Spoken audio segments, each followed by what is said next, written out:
ঈদ জামায়াতের জন্য প্রস্তুত জাতীয় ঈদগাহ। প্যান্ডেল থেকে শুরু করে আলোকসজ্জা সবই এখন সমাপ্তির পথে। শেষ মুহূর্তের ঘষামাজা আর চূড়ান্ত পর্যায়ের কাজ তদারকি করছে ঢাকা দক্ষিণ সিটি কর্পোরেশন ও গণপূর্ত অধিদপ্তর সহ সংশ্লিষ্ট দপ্তরগুলো। সকাল 8:30টায় এখানে অনুষ্ঠিত হবে ঈদের প্রথম জামাত। অংশ নেবেন প্রধানমন্ত্রী সহ রাষ্ট্রের গুরুত্বপূর্ণ ব্যক্তিবর্গ। দক্ষিণ সিটি কর্পোরেশনের তথ্য বলছে, প্রায় 25,400 বর্গফুটের ঈদগাহ ময়দানে একসঙ্গে নামাজ আদায় করতে পারবেন 35,000 মুসল্লি।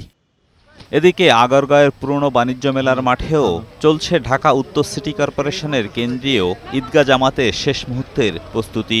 মাঠ পরিদর্শন শেষে ডিএনসিসির প্রশাসক জানান, সকাল 8টায় অনুষ্ঠিত হবে ঈদের জামাত। 10,000 পুরুষ ও 6,000 নারীর নামাজের ব্যবস্থার পাশাপাশি অতিরিক্ত মুসল্লি হলে সেক্ষেত্রেও বিকল্প ব্যবস্থা থাকছে।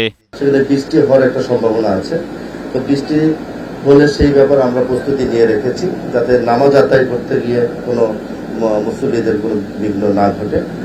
আর মহিলাদের জন্য আমরা পাশে 500 থেকে 600 মহিলা বোনেরা যাতে নামাজ আদায় করতে পারে সেই ব্যবস্থা আমরা করেছি এবং তাদের অজুর ব্যবস্থাও আছে। সিসিটিভি ক্যামেরা স্থাপন সহ নিরাপত্তা ব্যবস্থা নিশ্চিত করা হয়েছে বলেও জানান প্রশাসক।